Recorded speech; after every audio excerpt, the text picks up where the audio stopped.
Zagors from PilatesBridge.com, and today I'm talking to Celeste, Corey-Zopich, and Brett Howard, and we're talking about their new organization, Pilates for Youth, and they are the co-founders of this organization. Am I correct? It's Pilates Youth Organization. Pilates Youth Organization. Thank you so much. Yes. And they are also the co-authors of the Pilates for Youth manual with, I forgot your third co-author is Dawn Marie. Yeah, it's Pilates for Children and Adolescents. Children and Adolescents manual.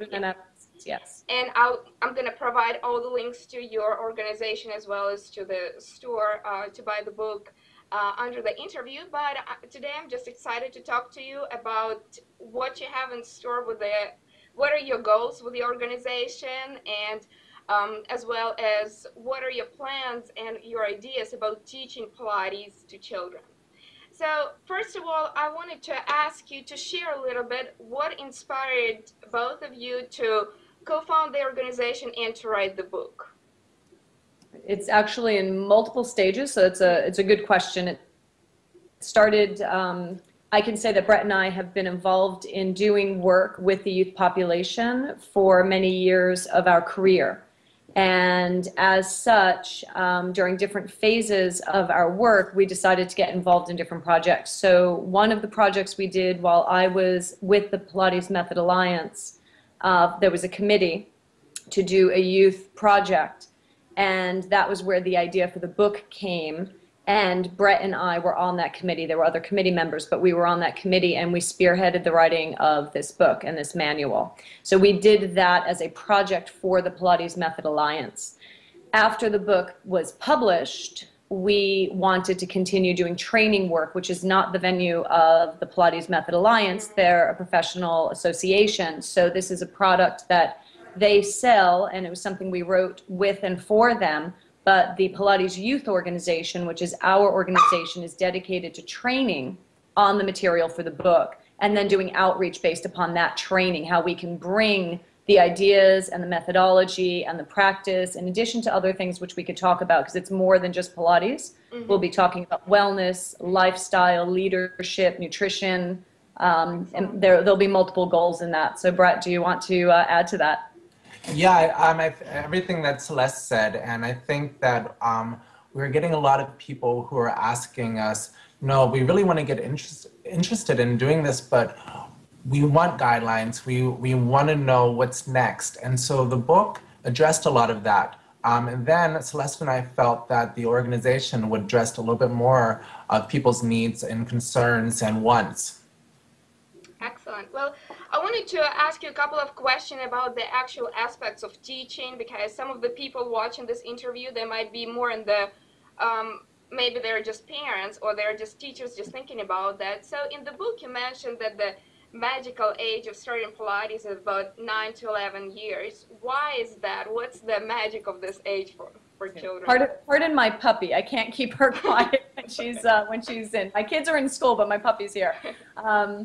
So 9 to 11 is a very special age because the children at that point are at the peak of neurological maturity, but they've not yet gone through puberty. So they haven't had the hormonal shifts that come, which means that skeletally and muscularly, they're in one place with the neurological maturity. Once they go through puberty, they start to have a lot of radical changes where the muscles and tendons and ligaments and everything is growing at different rates, and their coordination goes off, and there are all sorts of things that happen that we talk about and we'll go more in depth with through the hormonal changes. And this is right before puberty, and it's the ideal age because they've got that height of ability neurologically in their systems, but they haven't gone through that other physiological shift yet. Yep, perfect. Okay. Well, do you recommend anything for the children who may be younger than that? You know, a lot of like dancers and children like that, they get into it at very early ages. So is there any way to use Pilates for them? Yeah, go Brett. Actually, the book addresses that, but we also, with our program, we focus on children as young as age 4. And even though it's what we don't describe as the magic window, you can do a lot of great things with younger group. And also we find that the children who are ages 4, 5, 6, they're very creative, and they also have no inhibitions. So you really can get some great work and also really lie down a foundation to set off from. And it's very important to have that foundation because it's going to affect them throughout the rest of their life, really. Right. So with that age, it's a lot of fun and creativity. So it's a lot of creative movement, but with a purpose. So you've got spatial awareness, things in spatial awareness that you're working on, balance that you're working on, but it's approached differently because the population is different. You know, the mental control and focus is different. So we add elements of focus exercises, but all around the fun. Okay. And what are your goals? You know, a lot of people who come to Pilates, they come because of the injury. They want to improve their performance, athletic performance, stuff like that. So with children, what are the goal of the workout that you designed for them? So one of the goals. You go first. No, I'm gonna have you go first. Okay. Yeah. There's a lot of goals. Yeah, there are a lot of goals. So the goals range from personal goals to physical goals, to mental goals, to emotional goals. It actually covers the gamut and is sort of age appropriate depending upon what age we're working on. Yeah. In terms of, I mean, it really, that's a big question. It's a good question too, because if you're working with a pre-professional athlete, they have very particular goals when they're working in the studio, and they're usually in a studio setting. If you're working with middle school age children, their goals are very different, and our goals with them are different. So the setting impacts the goals, as well as the age, as well as what you really are working with the group, if it's a group or an individual. So in a group, a lot of the physical goals are based upon age and development, where we want them to have balance, coordination, agility, standard things, flexibility, but then there's another layer to that, which has to do with their mental and emotional state, their self-esteem, their self-awareness, all of those things that impact then their schoolwork and their day-to-day lives. Go, Brett. I don't know. And I think also, I mean, that it's such a large question, and so you know we could answer it in a very micro way, but macro, I would say in a large way, is really creating a better sense of self-embodiment, letting people really know about their body more and how to work with their body. And one of my teachers, she's one of the Pilates elders. Her name is Lolita San Miguel, and I was with her once, and we were talking about Pilates for Youth. And she said, you know, I'm really glad that you guys are doing this, because it's a shame, you know, people go through life and they learn about the sciences, they learn math, they learn reading, but a lot of people never learn how to live in their own body. And she said, that's really a shame, that this is something we are born with and we are with our whole lives. We don't know how to live within it. So it's really about also just giving a greater sense of your body. And So I'd like to say self-management too. Self-management also is something that comes from a practice like this, because it's really a practice. So there's a different quality to the work that you're doing with any youth, you know, either children or adolescents. There's a different quality to the work, and they really learn a different sense of self-awareness in all aspects. I think it also gives discipline as well, and not just discipline in their daily life, but also they can carry that discipline into some of their other areas, like within school, and I think that's very important. Well, if we're talking about discipline, with the children, I know for people who just start working with them, instructors, it's kind of hard to manage a group of children a lot of times, especially if we're talking about school, like middle school kids, you know, it's a completely different mentality. Do you have any tips on how to keep them organized, how to manage them and keep them engaged without going in all kinds of directions? That's a lot of what we do in the program. Yeah, there's many different techniques you can use. And of course, depending on the population of student that you're working with, you might have a different approach of how you're going to maintain the order in the classroom. But the most important thing is when we're working on discipline and order, it's really for the safety of the classroom. But there's many different approaches to that. But I think the most thing is, you know, you want to keep them engaged. You want to keep it fun, but you want to keep it safe. Yeah. A safe environment. And some of that will be dictated by the school. For example, if you're talking about a school setting, Some of that comes from the type of setting it is. So maybe it's a high control school or a low control school, something like that. That will impact how the teacher relates with the children, what their expectations are, because you have to look at your setting and your environment so that you have an idea, well, what do these children normally expect in this, and how do I fit as a teacher in this, and what can I do then to make this the best experience based upon what Brett said, that it's safe and fun and effective. Yeah, and with schools, sometimes it could be even a little easier sometimes because, like Celeste said, a lot of times the culture is already set. They already kind of have an approach of how they discipline. And so it's really just learning about what the culture of that school is and trying to link in with that. And I don't know, like from your practice, did you notice like a particular exercise or a type of exercises that are most loved by children? What do they like really enjoy? Absolutely. I take a vote before, actually after every class. I always take a vote, not before, but after. And typically the winners are rolling like a ball and seal. There are a few others that are in there, but rolling like a ball and seal are always at the top. Yeah, I agree. It's like a little candy treat for them, right? Thank you. Well, there's also an exercise, rolling like a ball and seal, and there's also an archival exercise we do sometimes called the monkey, where they get to swing through their legs. Yep. That's also a big favorite as well. Yeah, and walking like an elephant. I do that. Like an elephant too. Well, are there any classical exercises, and we're talking about math here, that you would like just to avoid for children? I mean, again, like we're talking about children 11 and under, not, you know, teenagers, nothing like that. Yeah. Well, we tend to avoid the inverted exercises, so rollovers, jackknives, things like that. And also when we do some of the like plank holding positions, a lot of times we'll choose to go on the forearms instead of on the hands, because some of the wrist development isn't fully there. You know, we want to make sure that nothing is being compromised in the growth and development of the bones. So.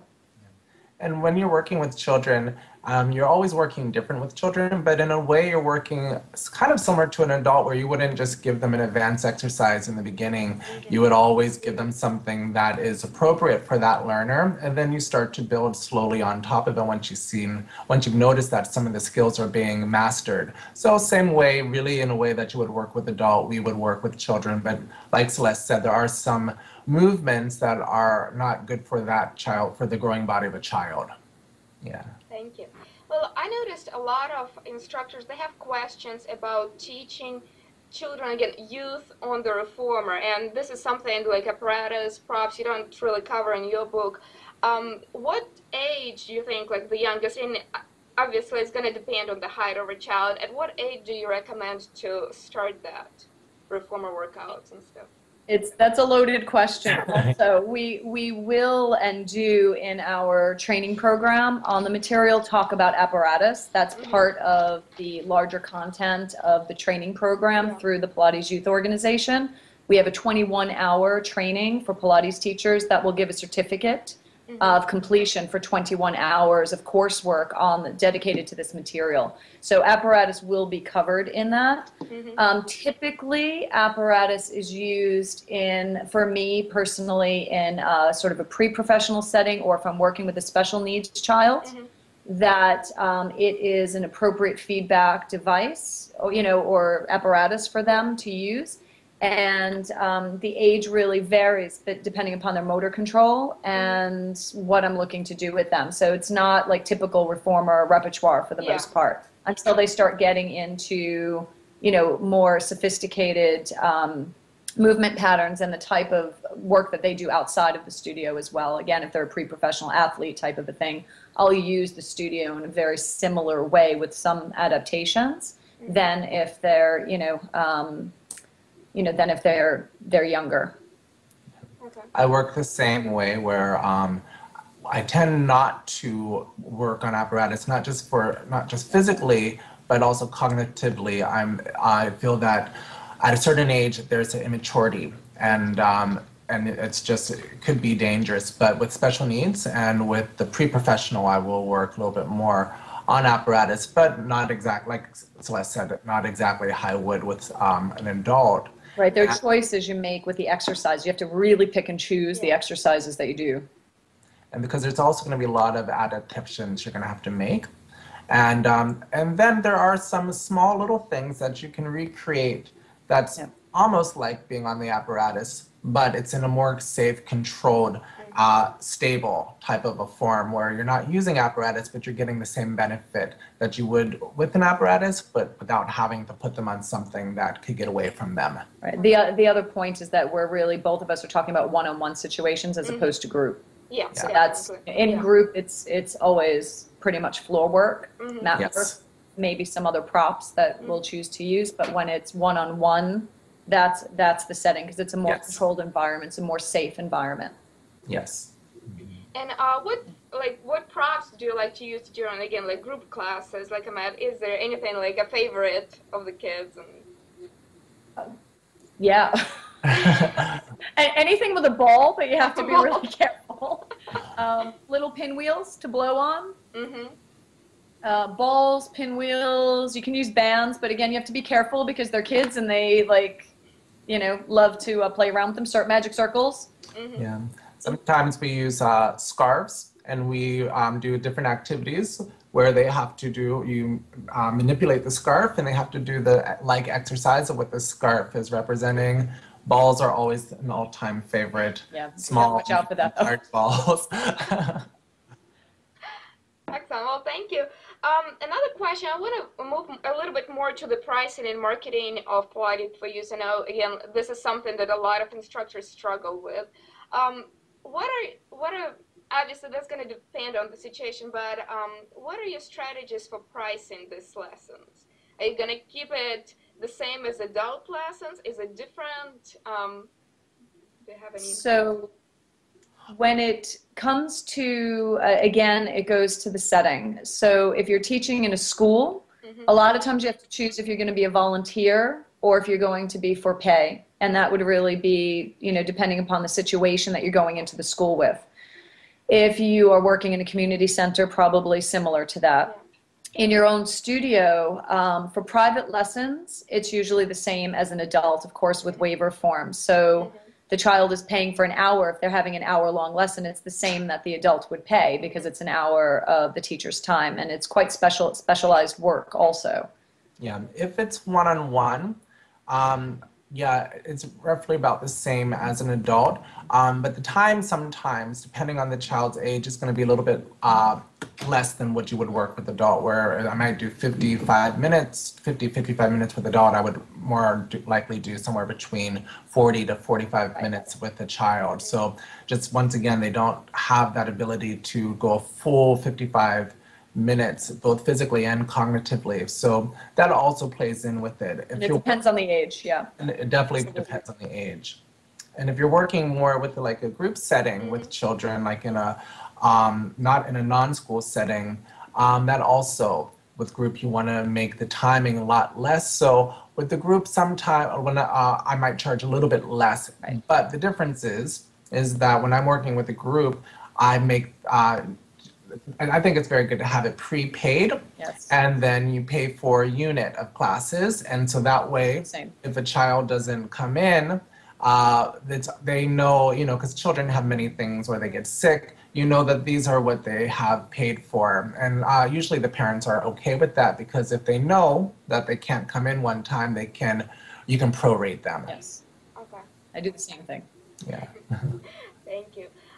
Well, what about the marketing? You just mentioned that a lot of, again, working at schools is going to be a lot of times volunteer work, just, passion and love for this group. But what if you're trying to market it maybe at a local dance studio or at your own Pilates studio? How would you, do you have any tips on how to approach this population or their parents mostly? I think one of the things that's really critical to do is to highlight that it's not all ages mixed together, that you're really specializing in age groups, because that way you can emphasize that it's a safe environment for that particular age group. And the instructor really wants to be familiar then, so the selling the program really often has a lot to do with your knowledge of the age group that you're looking to work with or the multiple age groups you're looking to work with. So that you can really be specific that, I'm looking to do work with, the magic window, for example, age group, or a teen age group, or an early childhood age group. And the class will be geared specifically to them so that they can have the most fun and get the most out of it. Yeah. And then just, really giving a lot of the benefits of what Pilates does. And that's how we market to adults.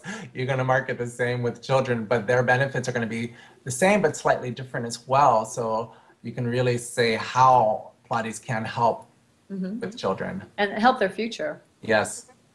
Well, something's kind of like just a question that popped up into my head. Do you ever teach like parent and a child classes, maybe, not like group, but more like a private setting? Is it something that's common? Or... To do parent and child together? Yeah, kind of like their special event. Yeah, maybe as a marketing event, but not in a studio setting. Okay. Yeah, we try not to do that as well. Sometimes you'll get a mother who comes in and is like, I wanted to work with my 13-year-old. And what happens, you always have to say, well, that the lesson is not going to be geared towards you. This is going to be really more for the 13-year-old. So you're not going to get really the same type of workout than if you would come by yourself. And if they are okay with that, then sometimes, but I have to always let them know. And it's not something that happens frequently, and it's not something that I would advertise doing. It's something I like to do, but sometimes they're like, I really want to come and work with my 13-year-old. She needs to get off the couch. Well, this is going to be geared to her. So you need to come in with that expectation. Or him. But it's something I wouldn't advocate doing. Yeah. Well, I wanted to ask you a little bit more about the Pilates youth organization, and you mentioned a little bit about the training that's upcoming. Could you please share a little bit more of maybe the locations of the training, maybe the dates, what exactly it's going to include, the certification, the prerequisites, and things like that? Okay, well, we'll tag team this one. Okay. We're looking to do the first training in New York City because we just founded the organization. So we're going to be doing our first training in New York City either the end of February or beginning of March. We're just securing the venue right now. And it will be 21 hours, so it will be 3 days. And it will cover everything soup to nuts for all age groups and everything else that the program will incorporate that, again, goes to wellness, leadership, nutrition, self-management, all of those really important things that carry over into the children's lives with the Pilates exercises. And we'll focus on a lot of the other elements of the questions that you asked today, as well as apparatus and marketing and how the individuals can go out into the world and really do something with this work once they learn it. Yeah. Go ahead, Brett. She got it. And it's a certificate, so it will be eligible also. You asked about prerequisites. So we actually do multiple things. So about the organization, we have a 21-hour training for Pilates teachers. These are Pilates teachers who are comprehensively trained because we will be talking about apparatus as well. In addition to that, we have all sorts of other programs, be it a 2-hour workshop or seminar, or a 10-hour workshop, or a 5-hour workshop for any other population, including, Pilates teachers who are not working with apparatus, so it would be specialized.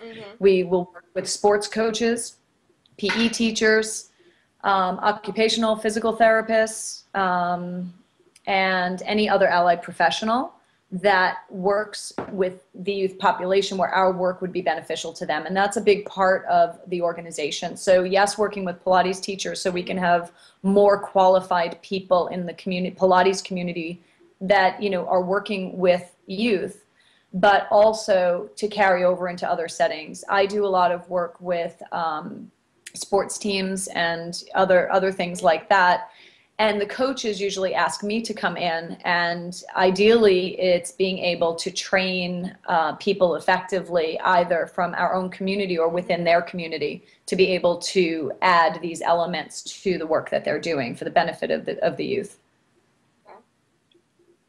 And one more question, again, for the certification, for the 21-hour certification and training, do you know about the pricing, where it's going to be? I mean, ballpark, if you don't have the exact number right now. Yeah, still kind of working that one out a little bit. Okay. But Pretty standard in terms of, you know, industry cost for trainings, you know, like for full scale trainings, if someone's doing a full scale course and not like a 24-hour thing, it, you know, it will be in line with the standards within the industry. And is there anything after the completion of the training? Is it just the certificate, or do they have to test out in some way to get that, you know, finish it completely to be certified as Pilates youth organization trainers or instructors? Yeah, there will be assessments at the end. So they'll have labs throughout the 3 days, and there will be an assessment at the end. There are various projects that they do within the time frame. So it won't be like a traditional like paper test or like, but there will be assessments throughout. Yeah. Okay. So, but at the same time, they won't have to come back complicated. later to test out or something like that. No. So that will make no. it easier. It's all within, right. It's all within the 21 hours. So we've dedicated every day there's lab time that is part of the process. And, you know, so the lab is, and then assessments from the labs that they do. That way it's very practical and usable. That's the best way. Excellent. Well, just, you know, to finish our conversation, it's been, you know, you've shared a lot of great tips, but where do you see the future of Pilates youth organization in general, and just Pilates for youth just as a general population? How do you see them fitting in together?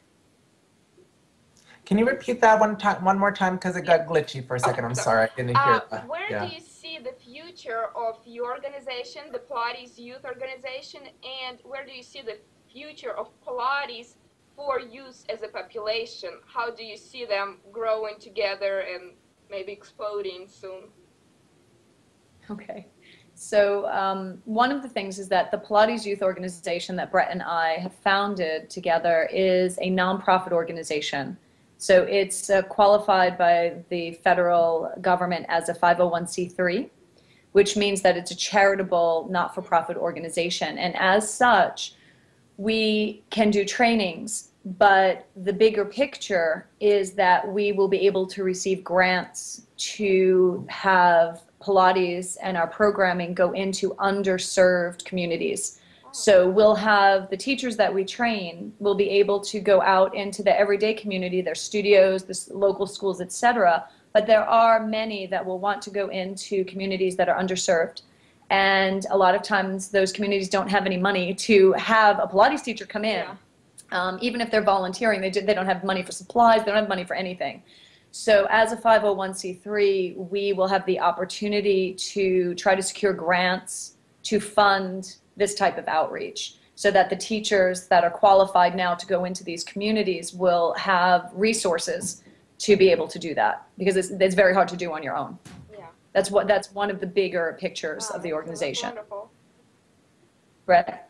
Our goal, one of our goals is really to you know, make an impact in people's lives, and, you know, let people experience health and a healthy lifestyle and have a, you know, really a better quality of life. And Joseph Pilates believed you have to first educate the child. If you set these things early on, it's going to give them a lot better chance later on in life. So, you know, the more, I think that this can grow immensely, and it's really at its infancy in terms of the overall community.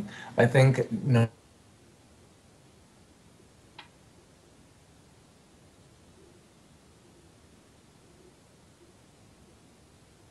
we're in a time in our world where there's so many variables, and a lot of what we're talking about, which is what Joseph Pilates really also, thank you for saying that, Brett, wanted, you know, was to first educate the child, but that's in how to be in your physical body, but how to live in the world, you know, how to have the spirit and sense of self to live in the world as a viable, productive, contributing, you know, member of society.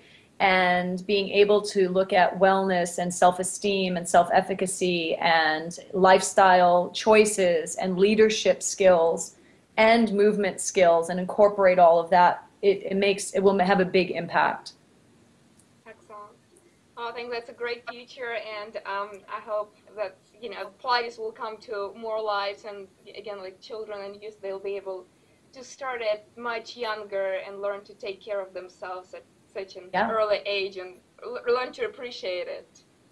Our tagline is actually inspiring youth for life. So it's the Yes. Pilates Youth Organization, and then our line is inspiring youth for life. That's what we wish to do. Inspire youth for life. Excellent. Thank you so much, Celeste and Brett. It's been a really Thank you. wonderful conversation. Thank you. Thank you Thank so you so much much. for your time, and thank you for your interest. You're welcome.